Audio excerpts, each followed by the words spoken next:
El Instituto Electoral del Estado de Querétaro presenta Expresiones para elegir. Información y reflexiones sobre la actualidad democrática. Acércate y participa. ¿Qué tal? ¿Cómo le va? Me da mucho gusto saludarle. Mi nombre es Héctor Maqueo González y les saludo hoy miércoles 5 de julio del año 2023 en una nueva emisión del programa Expresiones para elegir. Este es un programa, como usted sabe, del Instituto Electoral del Estado de Querétaro que se produce junto con la televisora de la Universidad Autónoma de Querétaro. Gracias por seguirnos a través de los medios universitarios, en radio 89.5 FM, en televisión, en el canal 24.1, en los sistemas de cable y también en internet. Como usted también sabe, este es un espacio dedicado a la promoción de la cultura política y democrática. Le invito a que me acompañe en los próximos minutos porque vamos a platicar de un tema de suma relevancia para las instituciones en general y en particular para la institución electoral queretana. Vamos a hablar de la Contraloría y también del combate a la corrupción al interior de la institución. Cómo esto contribuye al fortalecimiento no solamente de la institución, sino también de la vida democrática en nuestro Estado. Así que le invito a que se quede con nosotros porque vamos a la entrevista. La entrevista. Y me da mucho gusto saludar aquí en el estudio en vivo de TV UAC a el maestro Raúl Ríos Ugalde. Él es Contralor General del Instituto Electoral del Estado de Querétaro. Bienvenido, Contralor, ¿cómo estás? Gracias, Héctor. Muchas gracias a todo el auditorio de la Universidad Autónoma de Querétaro. Pues siempre es un gusto regresar a casa. Así es. Tienes una amplia trayectoria en el servicio público, pero también en la universidad. Sí, Héctor, muchas gracias. Hemos tenido oportunidad de desarrollarnos aquí en la Universidad Autónoma de Querétaro desde prácticamente la preparatoria hasta el posgrado.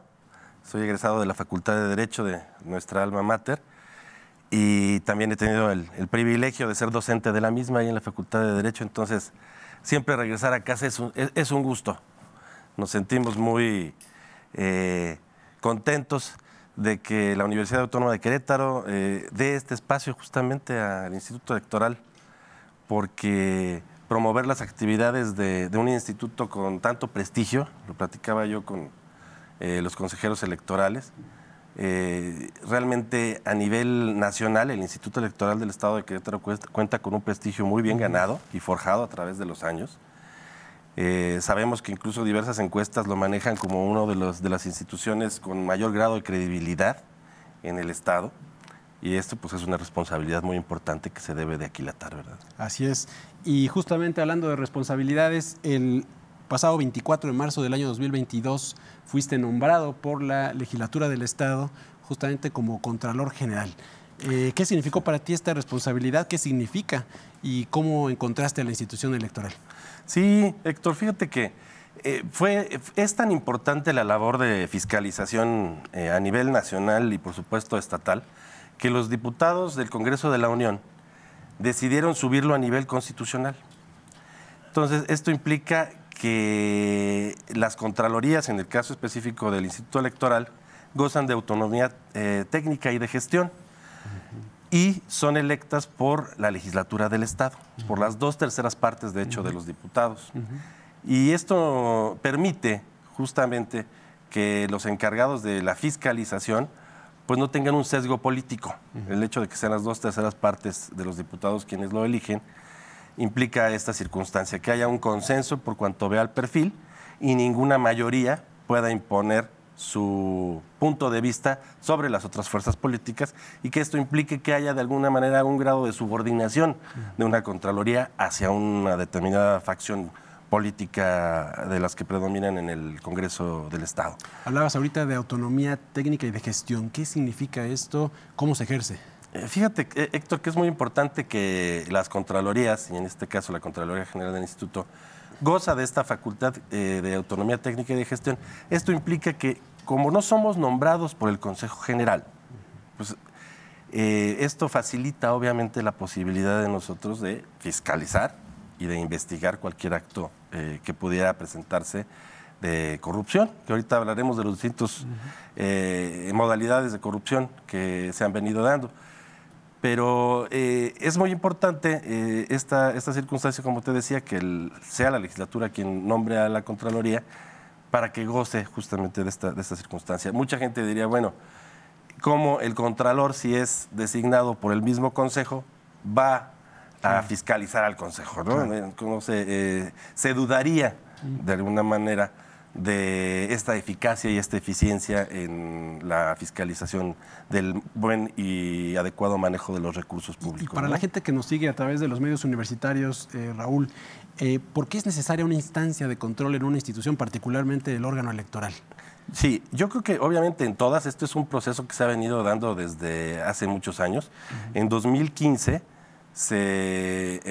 realmente ya en el Diario Oficial de la Federación, se establece el Sistema Nacional Anticorrupción, que sabemos que ya es el cúmulo de una serie de actos que se venían dando por parte de la administración pública al detectar que obviamente pues, la confianza de la ciudadanía venía mermando en términos de que se habían puesto en tela de juicio y se habían hecho públicos diversos actos de corrupción en distintas áreas del gobierno y que era necesario que existieran órganos internos que fiscalizaran el uso adecuado de los recursos públicos, de los recursos de los contribuyentes, que cada año, a través de sus contribuciones, a través de sus distintas actividades, bueno, le proveen al gobierno de cantidades de dinero que permiten el funcionamiento de los órganos del Estado. Entonces, sabemos que si no existe una adecuada fiscalización de el uso de esas contribuciones, bueno, pues obviamente viene por parte de la ciudadanía dudas, vienen incertidumbres de cómo se está dando ese manejo y es nuestra misión como Contraloría, justamente designada por la legislatura, que son los diputados quienes la gente elige, el poder llevar a cabo esta labor de fiscalización. Entonces es así como cada mes nosotros tenemos un área contable y que cada mes tiene como misión el revisar los flujos de los recursos públicos que el propio instituto maneja. Esa es una de las labores que La fiscalización de los recursos es una atribución muy relevante de la Contraloría General, pero hay otras, por ejemplo, que verificar que las distintas áreas del instituto pues cumplan con los objetivos, las metas de los programas que son aprobados por el máximo órgano de dirección. Platícanos un poquito más de las diversas facultades que tiene este órgano interno de control. Así es, Héctor.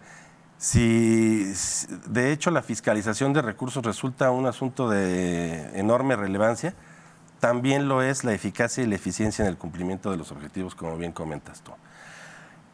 Cada año, el órgano máximo del instituto, que es el Consejo General, como tú lo sabes, establece una serie de objetivos que se tienen que cumplir por parte de las distintas áreas del instituto.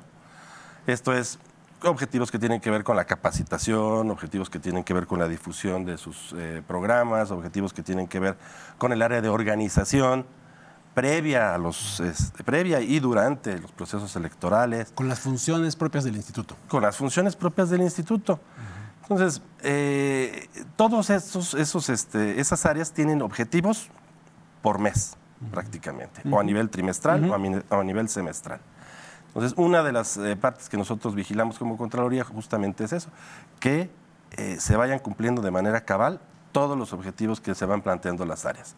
Y establecemos semáforos que nos permiten determinar si un área está en verde, si va cumpliendo de manera adecuada con sus objetivos, en amarillo, si hay alguna especie de atraso que esté mermando el cumplimiento del objetivo, y en rojo cuando de plano pues se pasaron los tiempos y no se ha cumplido de manera cabal el objetivo. Porque a diferencia de lo que muchos piensan, bueno, la corrupción no es nada más, yo les decía en una plática que tuvimos, no es nada más el dispendio y el uso o el desvío de recursos públicos de los contribuyentes. También actualmente una de las modalidades de la corrupción pues es el no llevar de manera adecuada, el ser omiso en realizar las actividades para las cuales los contribuyentes nos pagan, ¿no? Y esto debe ser, cada vez los objetivos se cuantifican más al estilo de una empresa, ¿no? En términos de eficacia y de eficiencia y del cumplimiento en tiempo y forma de los objetivos que se realizan, porque si somos omisos en retrasar eso, pues se retrasa el crecimiento y se retrasa el adecuado desarrollo de las actividades del instituto. Ahora, el Instituto Electoral del Estado de Querétaro, que es una institución que está pues ya con más de 27 años de vida en la entidad, pues es una institución relativamente pequeña, no rebasa las 100 personas, digamos, de manera permanente como estructura, pero derivado de estas revisiones que ha podido realizar el órgano interno de control que tú encabezas, ¿cuál es tu radiografía? ¿Cuál es el estado de las cosas que encuentras, que has encontrado en el Instituto Electoral?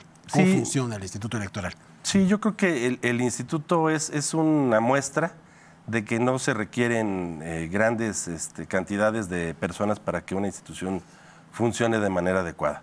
Es una institución que se ha venido manejando con un recurso humano suficiente, pero limitado. No, en ese sentido, hemos visto una política pública de austeridad que ha venido manejando las consejerías y con la llegada ahora también de la presidenta Grisel Muñiz.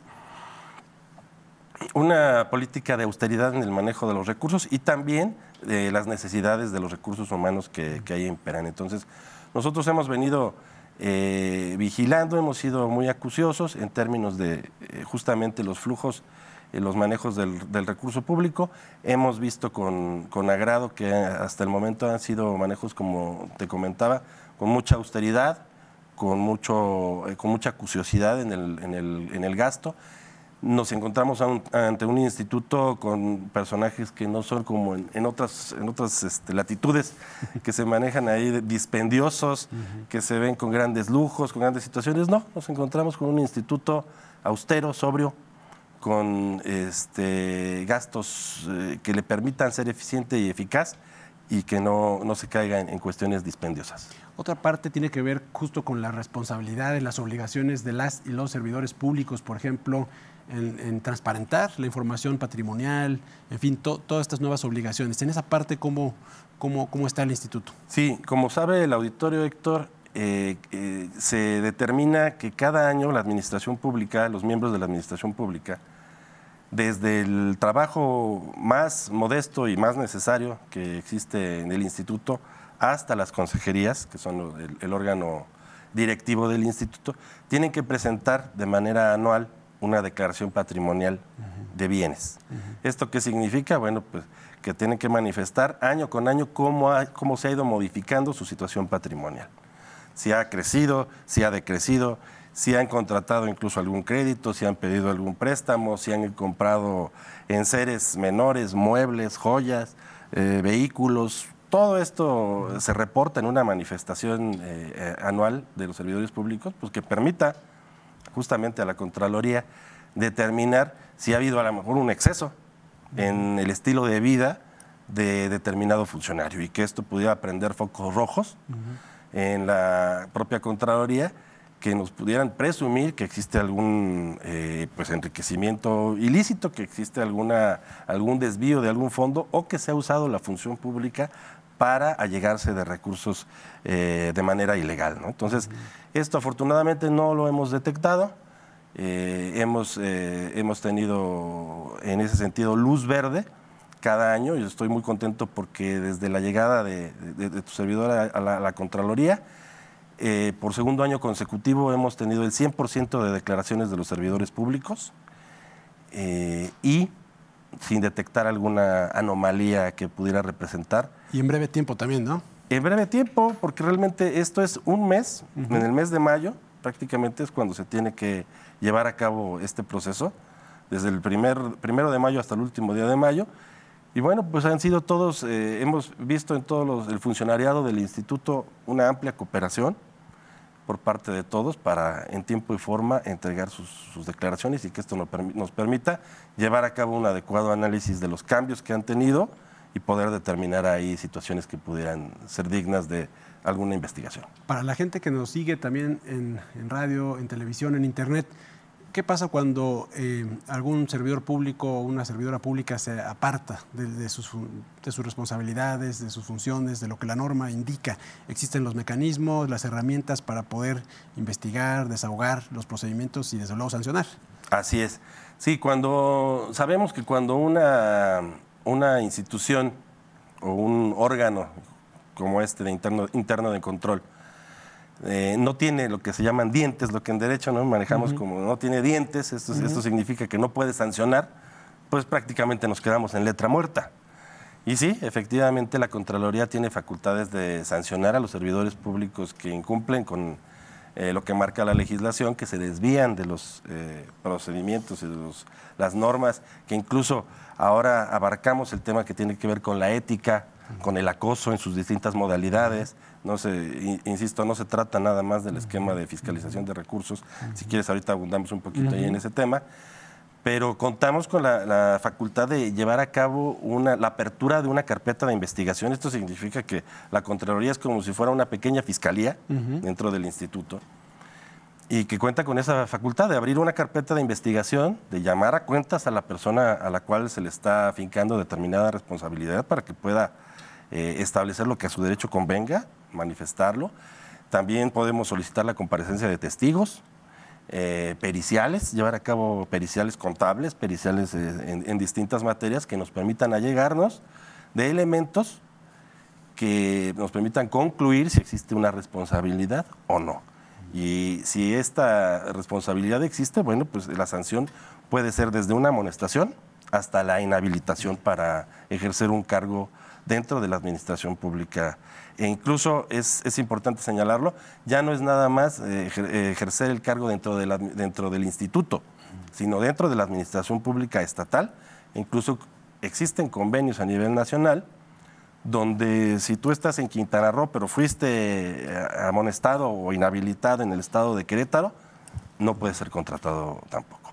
Entonces creo que esto ha sido parte de un sistema de coordinación nacional muy importante que tiene como finalidad perseguir a aquellos servidores públicos que no están actuando conforme a la norma, y que se vea que no va a haber impunidad, que incluso el hecho hasta de cambiar de entidad federativa para poder eludir esta circunstancia no bastaría, ¿no?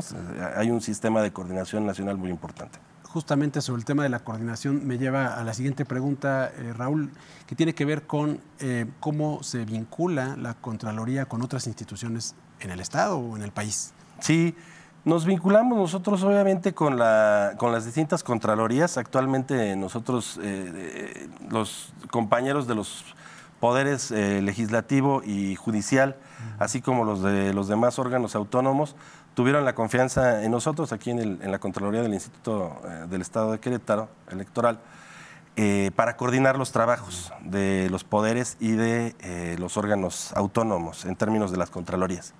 Entonces, es así como durante este año nosotros estamos en mucha coordinación con los tribunales, obviamente con el Tribunal Superior de Justicia, con la Contraloría del propio Tribunal Superior de Justicia, con la Contraloría del Poder Legislativo y con las Contralorías del Tribunal de Justicia Administrativa, de la Comisión Estatal de Derechos Humanos y de los otros órganos autónomos que tiene el Estado.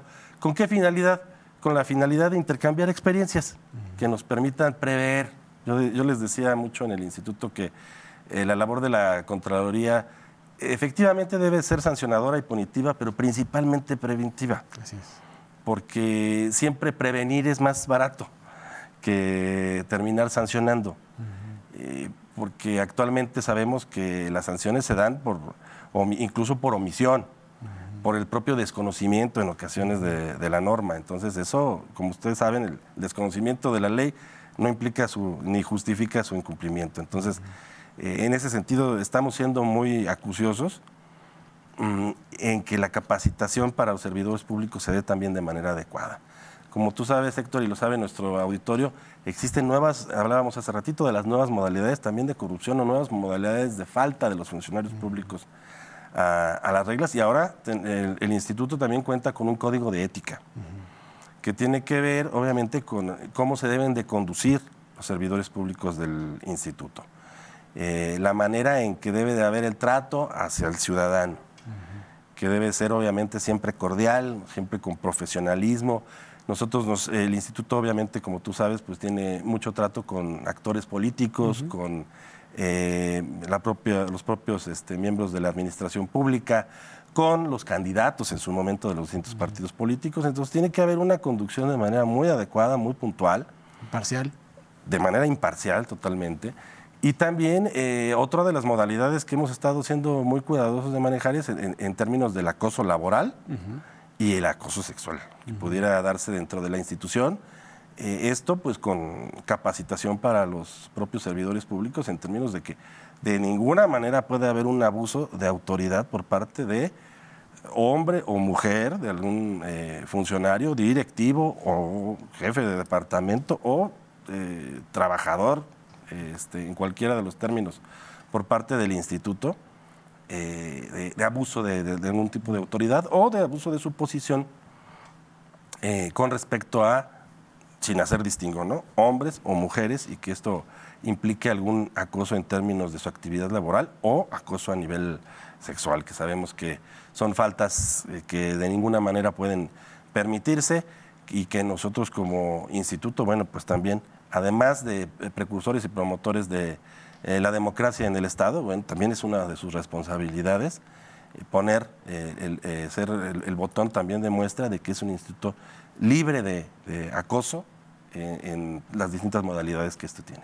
Y justo en esta visión preventiva hay una labor importante que tiene el instituto, de hecho un programa permanente de capacitación, al cual también forma parte de la Contraloría General. Platícanos un poquito, por favor, de esta parte, esta atribución de la formación de las y los servidores públicos en esta visión justo preventiva. ¿Qué hace la Contraloría en ese aspecto? ¿Cuáles son los temas de mayor interés? En fin. Sí, nosotros estamos en vinculación también con el órgano interno de control del INE, que nos han hecho favor, en recientes fechas por ahí los visitamos, y esto nos ha permitido establecer vínculos que culminarán próximamente también en la firma de algunos convenios. Justamente tiene que ver esto con economizar. Estamos buscando en los órganos internos, como ya te platicaba, a nivel nacional y a nivel estatal, y también lo hemos estado haciendo justamente también con la Universidad Autónoma de Querétaro y otras instituciones, el contar con gente capacitada que le permita llevar a cabo cursos dirigidos hacia el personal del instituto, que no le cuesten al instituto, que no tengan un costo, pero que a la vez contemos con personal muy capacitado, y que esto pueda profundizar realmente en la psiquis del servidor público del instituto.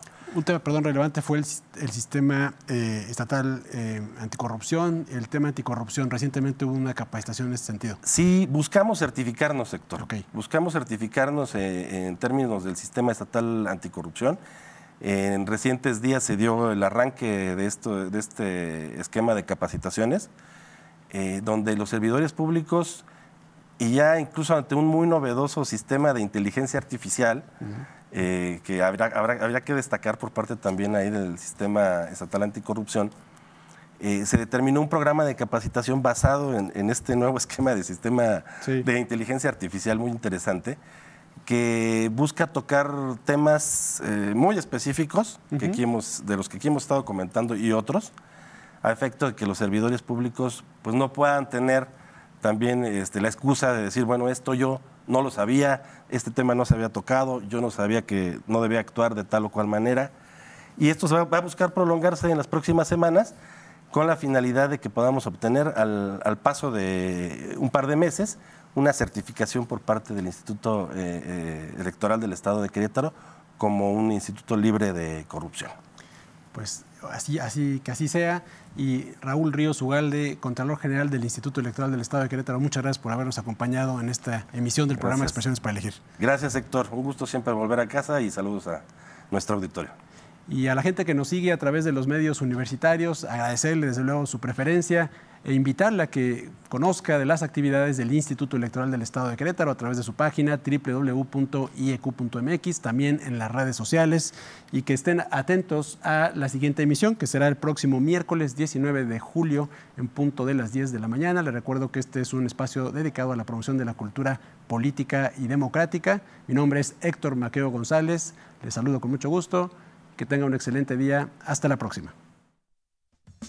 El Instituto Electoral del Estado de Querétaro presentó Expresiones para Elegir. Información y reflexiones sobre la actualidad democrática. Acércate y participa.